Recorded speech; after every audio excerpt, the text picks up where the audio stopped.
Hello friends, welcome to தெரிஞ்சுக்கலாம் வாங்க. இப்போ வெயில் காலம் ஆரம்பிச்சிச்சிங்க.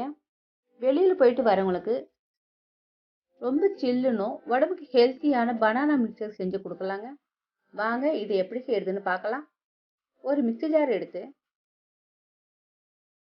2 கப்பு பாலை நல்லா காய்ச்சி ஆற வச்சு ஃப்ரிட்ஜில் 1 மணி நேரம் வச்சிருந்து சில்லுன்னு இருக்கும்போது ஊற்றிக்கலாங்க. நல்லா பழுத்த வாழைப்பழமா பார்த்து 3 வாழைப்பழத்தை இது போல துண்டுகளா கட் பண்ணி போட்டுக்கலாம். 20 முந்திரி பருப்பு,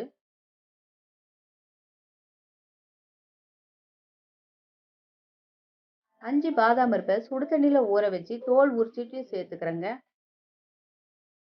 நீங்க பிஸ்தா பருப்பு கூட யூஸ் பண்ணிக்கலாம். 4 ஏலக்காய், விருப்பம் இருந்தால் ஏலக்காய் சேர்த்துக்கலாங்க, இல்லைன்னா போட வேண்டாம். 3/4 கப் சர்க்கரை சேர்த்துக்கலாம்.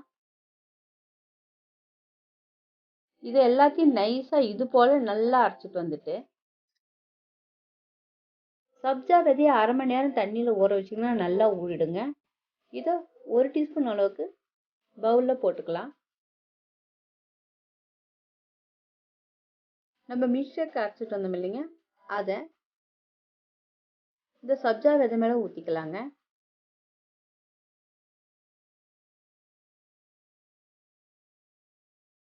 சின்ன சின்ன பீஸா கட் பண்ண வாழைப்பழத்தை கொஞ்சமா இதுல போட்டுக்கலாம். நம்ம மில்க் ஷேக்குக்கு எந்த பழத்தை யூஸ் பண்றோமோ அதே பீஸ் தாங்க இதுலயும் போடணும். ஆரஞ்சு, சாத்துக்குடி, எலுமிச்சை பழத்தை தவிர மீதி எந்த பழத்தை வேணாலும் இது போல நம்ம யூஸ் பண்ணலாம். இதுல பால் வச்சு நம்ம இதை செஞ்சிருக்கிறதால எலுமிச்சை பழம்லாம் போட்டால் திரிஞ்ச மாதிரி ஆயிடுங்க. அதனால அதெல்லாம் போடாதீங்க. நம்ம ஆப்பிள் போட்டு செஞ்சோம்னா ஆப்பிள் துண்டுகள் தாங்க போடணும். ஸ்பூன்ல ஒரு கிளறி விட்டு, அதாவது ஒரு கலக்கு கலக்கி அதுக்கு மேல மறுபடியும் சப்ஜா விதையை போட்டுக்கலாம். சப்ஜா விதை குளிர்ச்சி தாங்க, உடம்புக்கு ரொம்ப நல்லது. மேலே பாதாம் பருப்பை சின்ன சின்ன பீஸா கட் பண்ணி வச்சிருக்கிறத போட்டுக்கிறேங்க.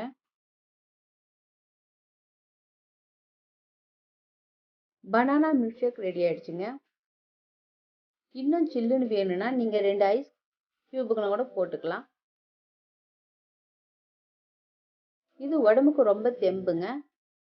எல்லாரும் இதை விரும்பி சாப்பிடுவாங்க. நீங்க ஒரு வாட்டி செஞ்சு கொடுத்தீங்கன்னா போதும், அடுத்த வாட்டி குழந்தைங்க இதே தான் கேட்பாங்க. இந்த வீடியோ உங்களுக்கு பிடிச்சிருந்தா லைக் பண்ணுங்க, ஷேர் பண்ணுங்க, மறக்காம கமெண்ட்ஸ் பண்ணுங்க ஃப்ரெண்ட்ஸ். தேங்க்யூ.